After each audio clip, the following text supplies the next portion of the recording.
阔的天空，挣脱怀抱，张开了翅膀，我们飞向希望。就算跌倒，不怕嘲笑，继续奔跑。就算烦恼，不会逃跑，坚持到老。失去了全部，还有骄傲。我的人生，我要自己去找。对酒当歌，要深造，吹响青春季节号。年少的热情迎着风飘啊飘，我们前程知多少？吹响青春季节号，年少的热情迎着风飘啊飘。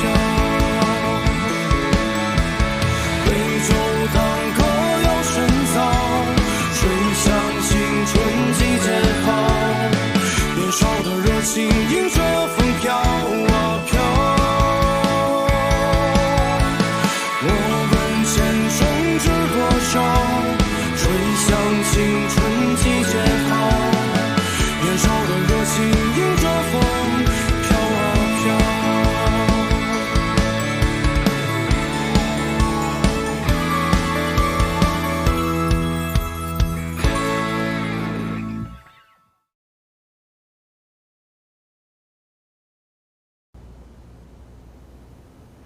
感谢正方四辩的发言，本场比赛已经全部结束。现在有请各位评委离席合议。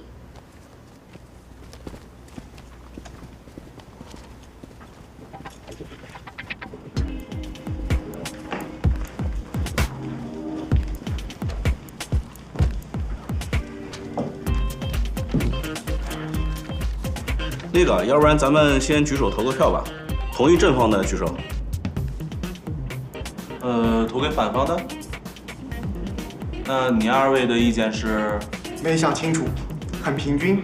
对，我也觉得比较势均力敌。这场比赛确实很有意思，你们有注意到他们一上来就把辩位换了吗？那这个是什么意思呢？嗨，这个我大概比赛看完的时候知道是什么意思了。这两支队伍我比较熟，事情是这样的。235辩论队跟正方本来是一支队，他们的关系错综复杂。这个反方一辩跟正方四辩是男女朋友，正方四辩按照赛制要质询反方一辩，他肯定又怕女友又想赢比赛，于是这个三辩换了个位置去质询对方二辩，回避掉了这个问题。反方很可能是想田忌赛马，给软柿子让对方捏，没想到对方搞了这么一招，于是他也只好把3、4辩调个个，相当于又把田忌赛马的策略追回来一段，就是这么回事儿。厉害厉害厉害！但不管怎么说，从正方立论到质询，反方唯一确立的共识就是定义的共识，论点基本没有推进。请问对方辩友，生病有什么用？换个角度，可以增强我们的抵抗力。那请问对方辩友，求仙问药有什么用？换个角度可以修身养性啊。那再请问对方辩友，每天无所事事，在家发呆又有什么用？再换个角度可以消除烦恼，放松身心。那所有有用之用，换个角度是不是也无用呢？无用之用有用，有用之用无用。您方的观点其实就是换个角度，您就能赢呗。实际上，我方辩题是一个全程判断。好，我们来看下一个问题，有没有完全无用的事物？哎，这完全是个坑啊！但是是个坑，你也得跳进去啊，不然的话你就只能逃。我觉得可以刚回去。当然有，很多民科研究永动机，研究永动机就没什么用。研究永动机这个无用之用，是不是完全无用呢？你看到最后还是得认嘛。没有，万物皆有其价值，所以无用之用也有用。这不正说明了我方的论点是正确的吗？所以无用之用根本不存在，对吗？那我们今天在辩论什么呢？如果您方的论点成立的话，这场比赛也不应该存在了。存在啊，无用之用的无用是世俗语境下的无用，但是我们说有用没用，判断的是其价值啊。世俗语境下定义的事物，对其价值的判断却在不断的变换角度。您这难道不是双标吗？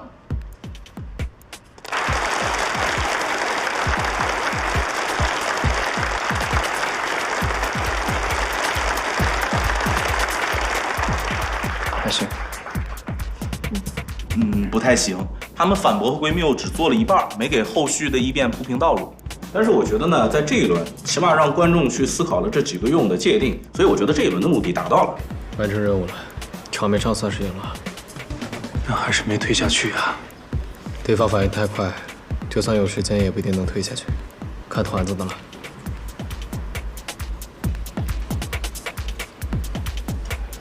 下面有请反方一辩申论陈词，有请。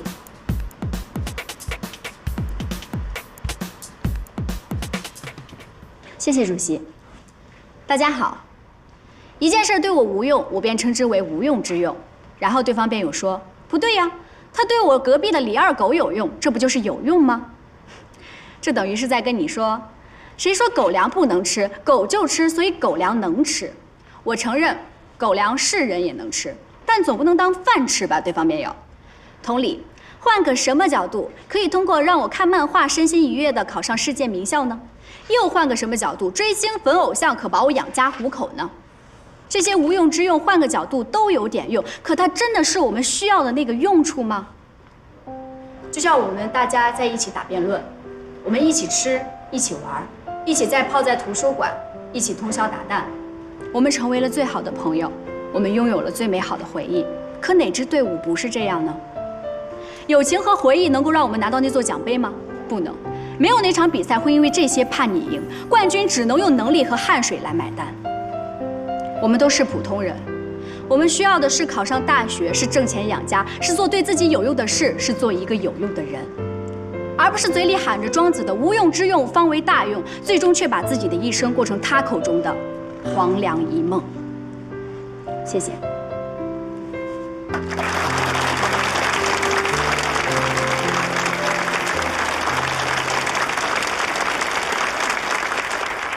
下面有请正方4辩质询反方1辩，时间同样是2分钟。谢谢主席。对方辩友你好。你好。您方认为辩题中前后2个有用与否的判断标准不可以不同吗？当然，不然岂不是张冠李戴了吗？所以您方的持方我可否理解为，因为无用之用是无用的，所以它就是无用的，对吗？这进化论证了。不是。所以如果按照您方的定义，您方的持方其实是一句废话。我方论点的关键就在于无用之用就是不实用的，非要强调它有用，本身就是一种抛弃务实精神的行为，这样会误导很多人的价值判断和行为。您可以举个例子，比如即将高考的学生天天看漫画就是无用的，这是很现实的情况。这个问题我方1辩稿已经回答过了。倒是在您的观念中，人生只能有一条道路，还是每个阶段只能有一个目标呢？对方辩友所谓实用性的外表下，是不是包裹着更加狭隘的价值观呢？谢谢。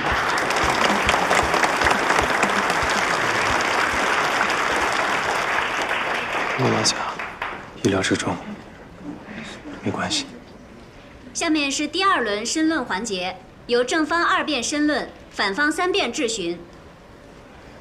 无论如何，还是组建了对方的战场。下一步定义不纠结，要思考标准了。他俩说的有鼻子有眼的，你听明白了吗？差不多，差不多。真假？谢谢主席。刚才我们形成了共识，无用之用是指那些在世俗功利的语境中没用的存在，这一点没有问题。问题在于我们应该如何去评价无用之用呢？我方认为评价的标准应该是多维的。如果说雪崩之下没有一片雪花是无辜的，那么在人生成功之时，我们读过的每一本闲书、听过的每一首音乐、走过的每一片土地都不是无用的，不是吗？当你用多维的标准去评价无用之用，你会发现它们总能在一片沙漠之中开出有用的花朵。因此，我方认为无用之用有用，因为这样的评价才更全面、更客观、更公平，才不会让我们在功利主义的价值观下走向傲慢无知的深渊。从第2轮开始啊，反方试图去反击，评价方式是多元化的，我觉得这个点没什么问题。马上就会被推极端的。对方辩友，是非观念是不是一种评价方式？是。所以是非好坏的评价也是多维的吗？对错黑白的标准也不是唯一的吗？想用道德绑架？对方辩友，您说对了，对错黑白的标准当然不是唯一的。猎狗对猎人来说是好，对兔子来说就是坏。3从4的在封建社会是对的，在今天当然是错的。太阳肉眼看是白的，相机底片中便是黑的。世界原本就是复杂的，评价标准也是多维的，这有什么问题吗？大姐要不要这么刚啊？对，所以一件事情，你的角度、我的角度都有其合理性，那到底这属不属于多维标准呢？当然。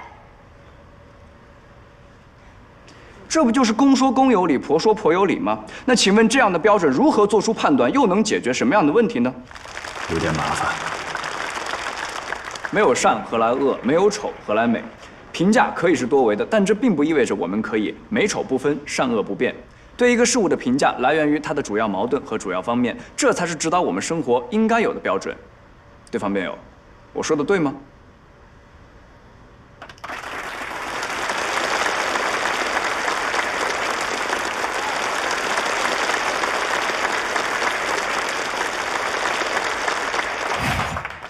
所以对方辩友从比赛开始到现在就一直在做一件事儿，就是为无用之用上价值，而且是硬上价值。如果硬来，又有什么价值是完全找不到的呢？2016年，一个年轻女孩因为沉迷网络小说，竟然捧着手机在楼梯间饿死了。如果硬要找网络小说对她带来的有用之处，那大概只能是让她走的时候很安详了吧。这样的有用，除了让我们陷入价值观的虚无，还能有什么用呢？我们希望对方辩友不要忘记自己作为辩手的责任和担当，不要忘记辩论中最可贵的精神——求真。如果他是这样的，那他就是这样的；如果他是无用的，那就请承认他的无用。谢谢。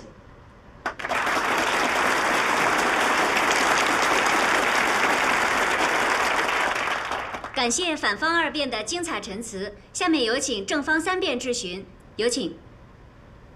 谢谢主席。对方辩友，您好。您好。您方一直说我方的定义不对，判准不准，可您方却没有给出自己的论证过程，那就不妨请您举一个您方认可的无用之用的例子。胆子真大呀！怎么说？他在质询阶段完全把交锋点留到对手上，说明他自己非常有信心。那我要是小浩姐，我就拖延时间赖皮不回他，消耗他质询时间，对不对？对方辩友，这就是你为什么一直坐在台下的原因。比如放假回家制定满满当当的学习计划，这便是无用之用。放假制定学习计划可以有助我假期的学习，这不是有用吗？但你根本就不会去执行啊。就是。所以您的意思是我不用它，所以它就没有用了？那不是所有的技能知识点我不用它，它都没有用吗？那您能举出一个您不用它照样有用的例子吗？可以啊，腹有诗书气自华，就不用也有用呀。腹有诗书的作用就是气自华，这怎么能是没用呢？但它并没有直接的作用啊。所以直接有用才就有用喽？那不是考试没有考到的知识点都是无用之用，都白学了呢？至少要有明确的因果关系才可以吧，否则不又回到了我方举个例子，您方换个角度的死循环上面来了吗？您方还要继续否认无用之用的存在，进而否认辩题吗？没错。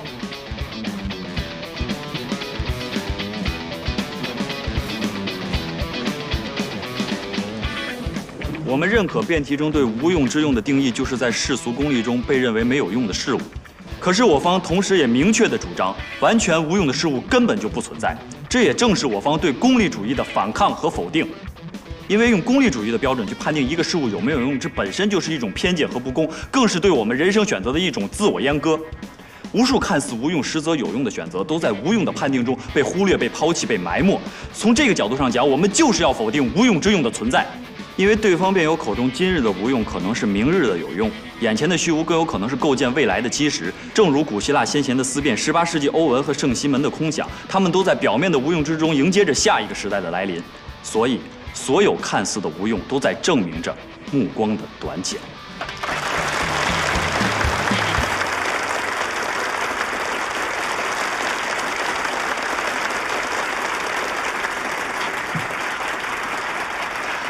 别说，没事，没事，没事。太狠了，居然真的从定义上否定了辩题啊！这关键还合理化了，这样下去咱们根本没法打了。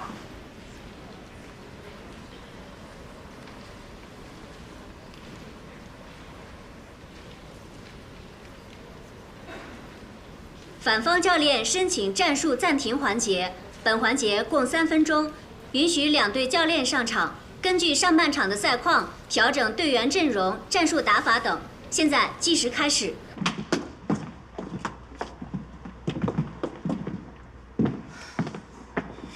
对不起大家，我失误了。没事，小豪，理论没崩，可以打。南北，上不上？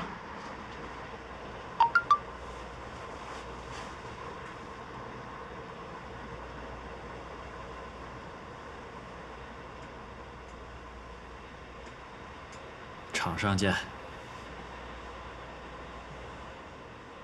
我上。那你替我，不行，还是我吧，我已经有点扛不住了。但我现在这个状态，小姐，你听我的，立论我可以，对辩我也可以，但是自由辩真的需要你来当旗手，掌控局势的，这个我真的不太擅长。好了，来听我讲，不要慌，不到最后一刻，鹿死谁手都说不定。团子说的对，南北你上一辩，公辩你来，其他人准备自由辩论，有没有问题？没问题。上场不错，但仅仅打逻辑是不够的，后面还必须要把第二个论点进行更多的展开。我怀疑他们还有深层论点，不要让他们打出来，知道吗？教练，我们有对策，我觉得可以打。这个由你们自己决定，但记住了，要对自己的决定负责。目前呢，我们确实是略处下风，但是共识基本达成。质询劣势不重要，重要的是把对方拉在咱们的战场打。公辩，对方不是刘元泽就是殷楠，所以千万不要急，切记把咱们的论点打出来，明白吗？明白。好嘞。还有啊，攻防要注意短打。丁力，反驳战场这一块，你后期自由辩负责推一下。自由辩论。全体防守反击，目标只有一个：强化理论输出，讨好稳定战场。小鱼带节奏，南北虎刀，马南，你要控制参与次数。后半段上价值，接你的结辩，都听明白了吗？明白。优秀。他们目前来看，应该是没有力气进行自己立论的展开，估计会全力反驳我们的论点。这个时候，论点站住了，我们就赢了，明白吗？明白。加油！加油！好了，准备上场吧。对了，老教练的手术非常成功。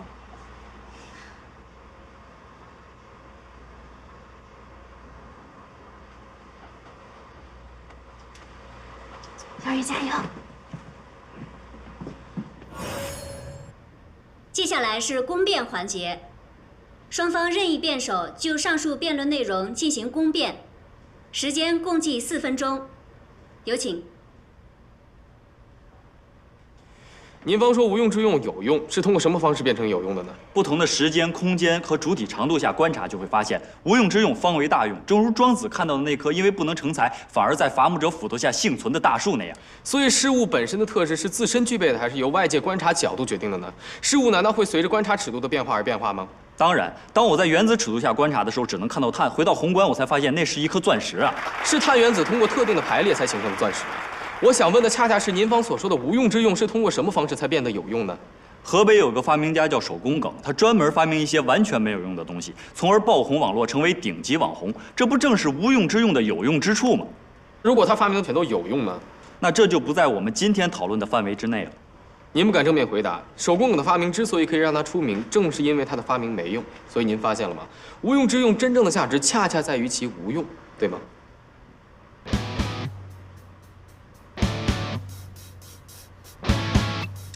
这只是它的基本属性。我们当然必须要承认这个基本属性，对不对？手工梗的发明没用，所以它才有用；大树本身没有作用，所以它对自己的生存有用。读闲书、看漫画，没有人来考你，你才会觉得快乐。而一旦把闲书、漫画列入为考试的话，它就变成有用的了，所有的娱乐和放松的作用就没有了。基础科学的研究正是因为没有明确的实用性目标，所以才不会被局限，我们才可以天马行空地探索这个世界。如果科学家的研究一定要有用的话，那基础科学的研究也就毫无生机。因此，当无用之用无用时，它便有用；而当它有用时，便无用，对吗？我怀疑他们还有深层论点，不要让他们打出来，知道吗？教练，我们有对策，我觉得可以打。所以您承认这个前提吗？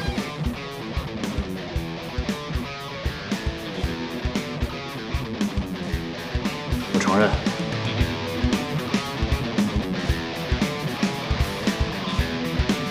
所以，如果对方辩友的价值必定要将无用之用评价为有用的话，则从基础上就已经瓦解了无用之用有用的可能性。谢谢。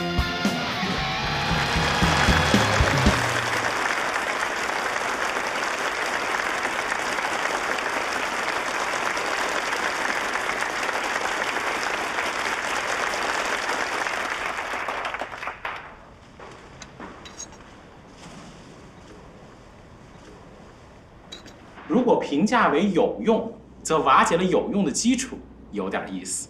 但说实话，我觉得没有想到他们能推到这个层面。正方很有经验啊，自由辩论马上就开始反击了。接下来就是大家最期待、最刺激的自由辩论环节了。每方发言时间4分钟，从反方先开始。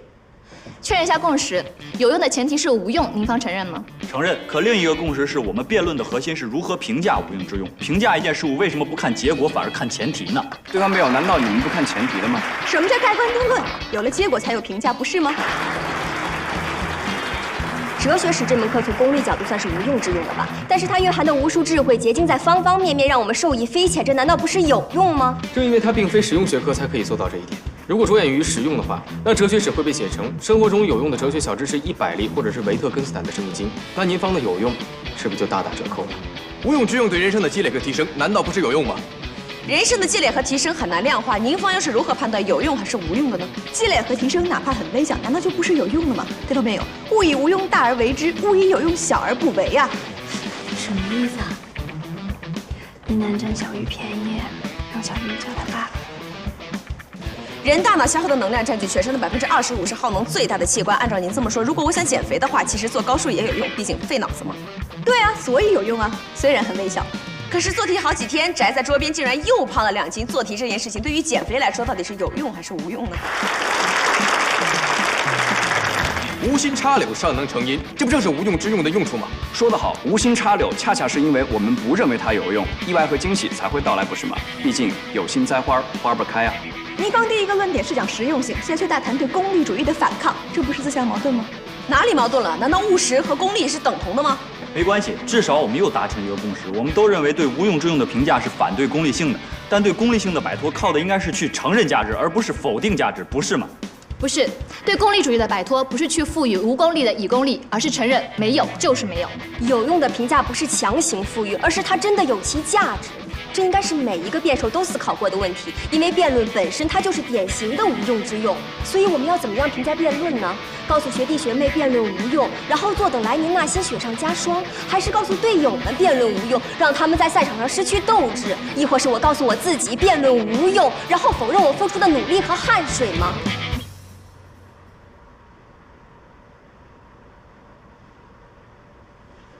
我们可以为辩论硬找出无数个有用，锻炼口才、训练思维、竞技精神等等等等。就像在这个赛场上，你优秀的学识和娴熟的技巧一定派得上用场。那么到底用在什么地方呢？肯定是征服观众，获得奖杯。发现了吗？你们在习惯性的去寻找有用，因为有用才会让人安心，让人觉得有价值。那如果让我们试着去忘记这些，忘记对手，忘记观众，忘记奖杯，忘记一切有用的，再想想，是什么让我们在狭小的房间里备赛？是什么让我们在通宵达旦中争吵？让我们东奔西走着奋斗的魅力，到底是什么呢？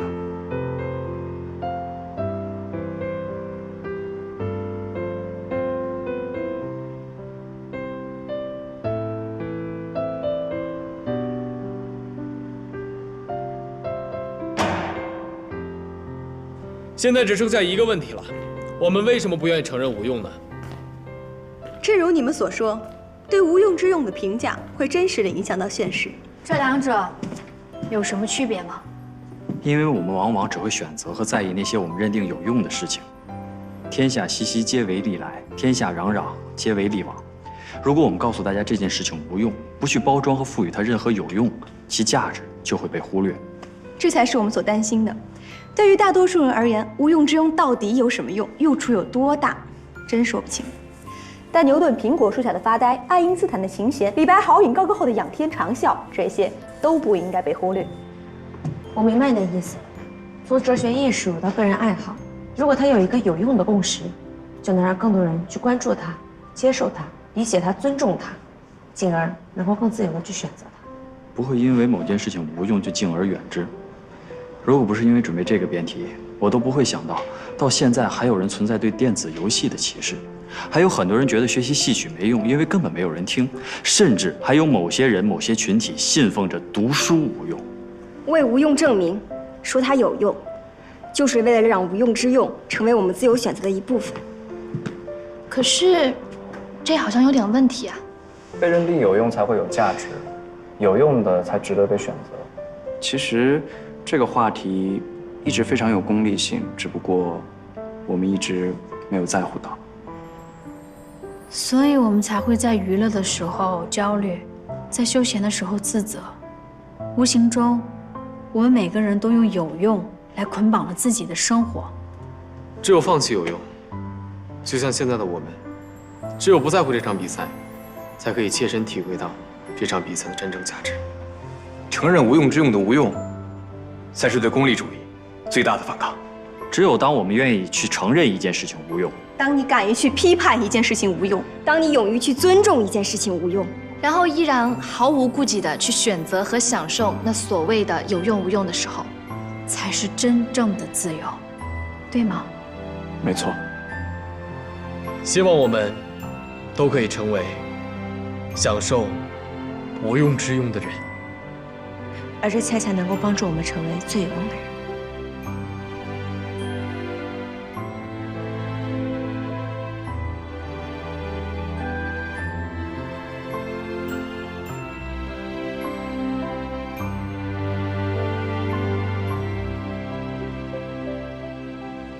好的，那就为最终的结果投票吧。来，投给正方的举手。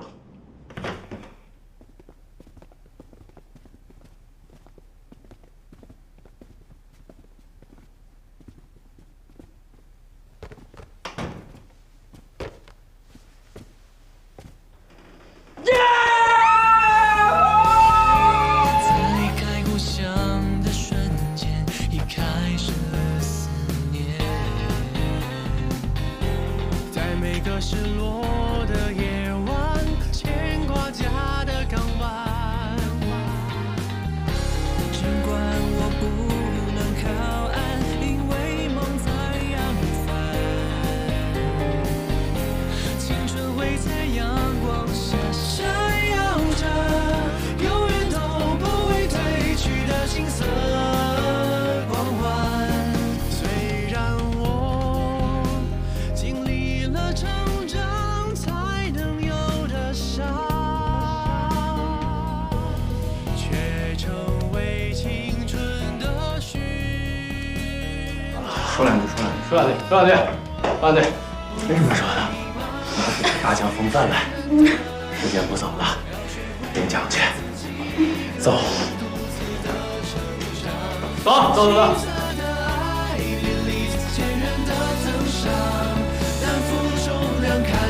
远方，天空下青色海洋，不再是温室里的花朵慢慢绽放。我的梦想爱恋里会永远常在，那份炽热的梦想。越来越像一支一流的队伍。反方235辩论队成为本届省大赛的冠军，恭喜！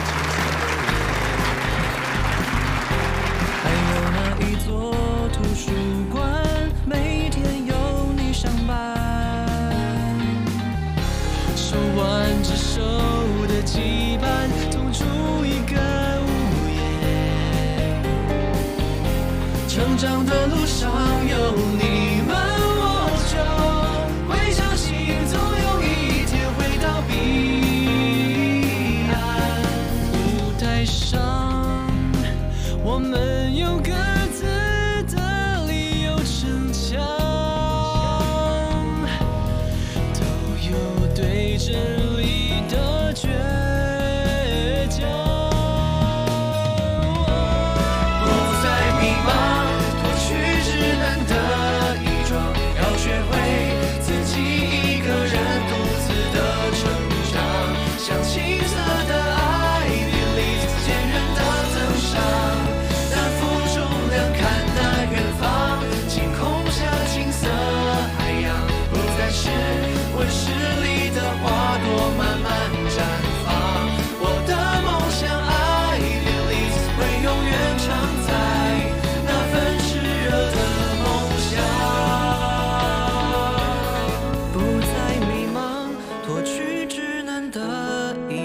要学会自己一个人独自的成长，像青涩的爱遍历坚韧的藤上，担负重量看那远方，晴空下青色海洋，不再是温室里的花朵慢慢绽放。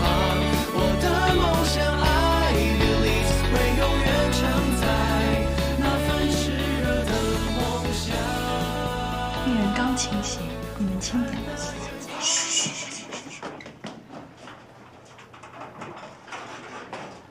教练，教练，手术怎么样？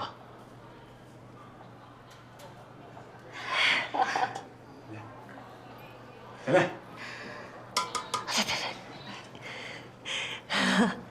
看看，教练，我们赢了。教练，我们报仇了。可是南北的丝绸我还没报呢。教练，谢谢您。教练，你什么时候好啊？等你好了，我们一起去吃火锅。你们都是好样的。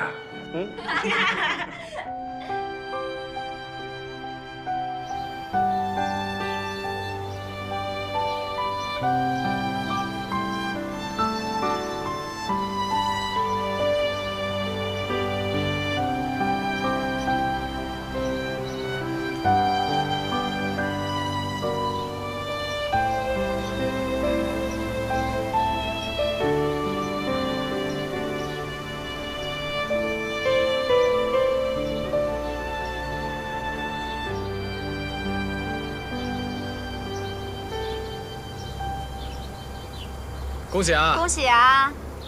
哟，果然是人靠衣装啊，是不一样。真的，是有点毕业生的样子了。谢谢你们，我真的应该由衷的感谢你们。哎，你别这样啊，突然这样都不习惯了。就是客气。就是想谢谢你们，如果不是你们的话，我可能现在还在寝室打游戏呢。尤其我要感谢小好，因为吧，他的小姐，唐好，我想你先听我说，李主任说你有一门计算机的成绩怎么都查不到。计算机。对，就是今年新开的一门必修课。李主任说开学他就告诉你了，你答应他一定会去上的。你学了吧？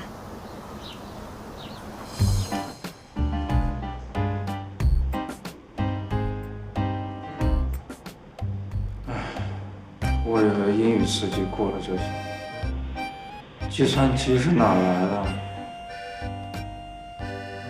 李主任说，计算机是今年新加的，所有的大四学生全都通知了，可能就拉了你一个大我。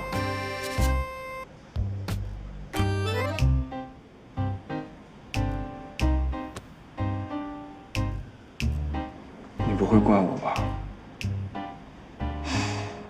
你大六这一年12个月，算月薪6000，年终双薪就是76000，一半还房贷就是38000。这么算下来，你只要1个月打2份工就可以补上这38000。你要是这样的话，我就不生气了。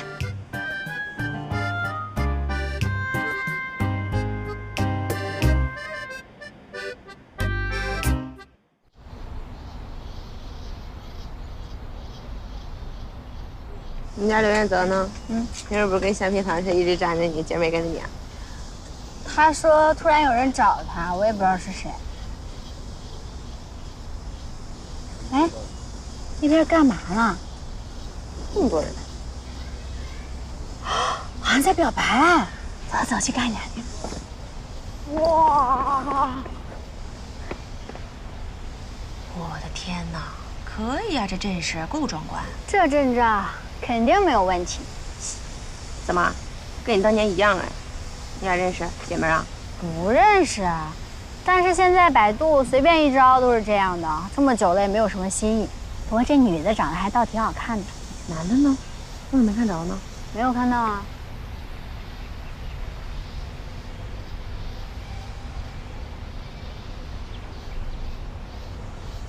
我的男的。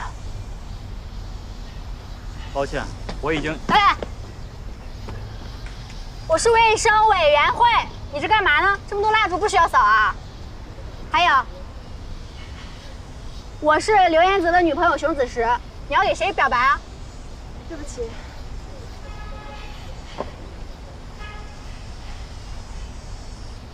什么意思啊？你给我解释解释。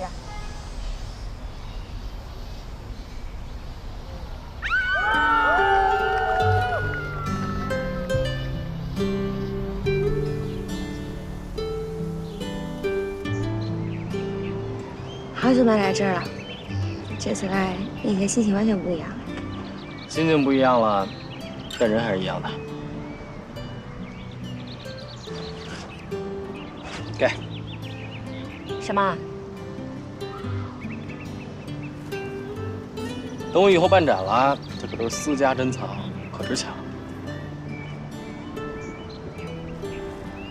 你什么时候拍过这么多照片啊？P 也不 P。本身都这么好看了，P什么呀？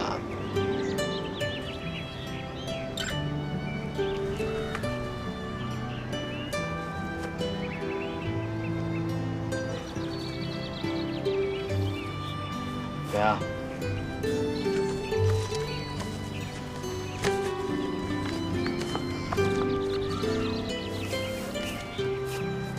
滚！站住！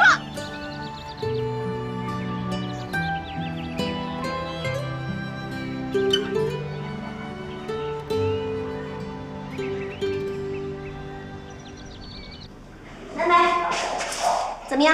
弄好了没？马上。对，机票都订好了。临走吃一次猪肚鸡啊，欧洲没有那个东西。好，姐，好拿，都快过来了。马上，我帮我回来烤盘了啊。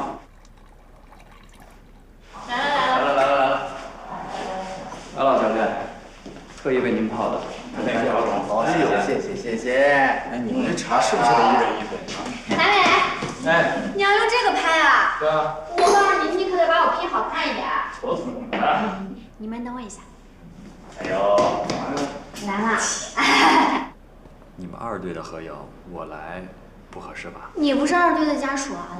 来，稍等啊。上。请凑点。好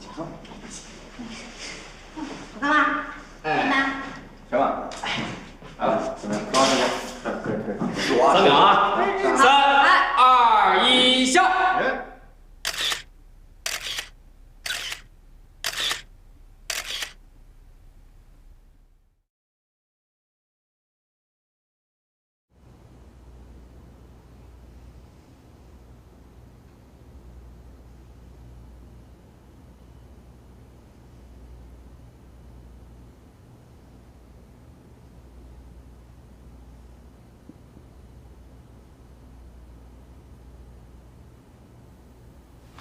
出发。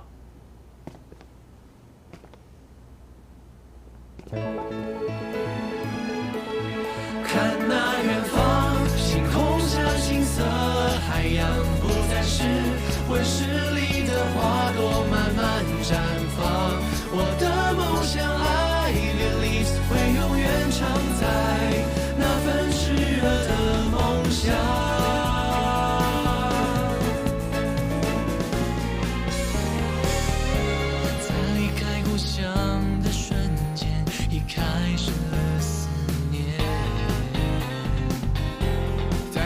失落的夜晚，牵挂家的港湾。尽管我不能靠岸，因为梦在扬帆。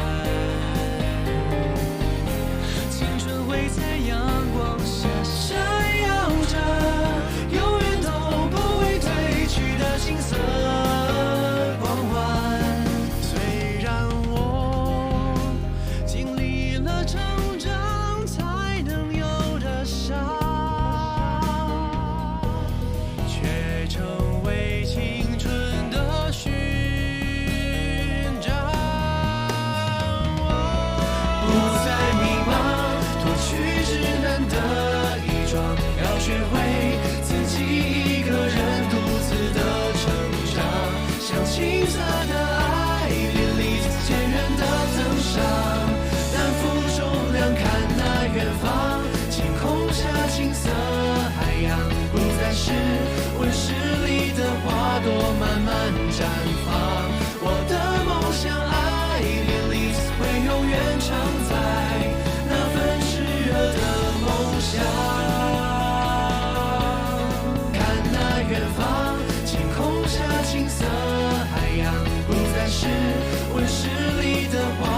慢慢绽放。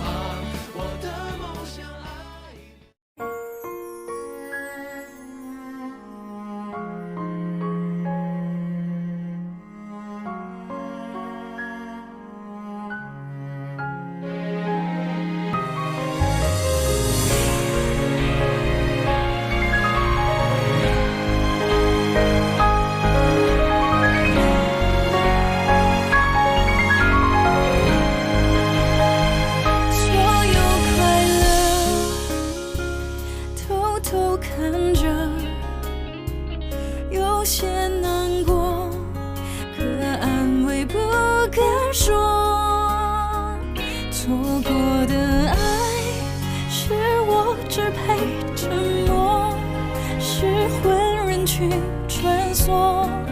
数着圣诞的烟火，写一首情歌给你，唱不出委婉待续。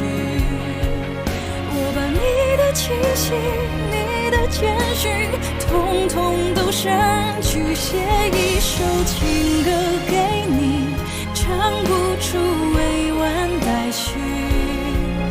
我把心也填满了空气，只留下回忆。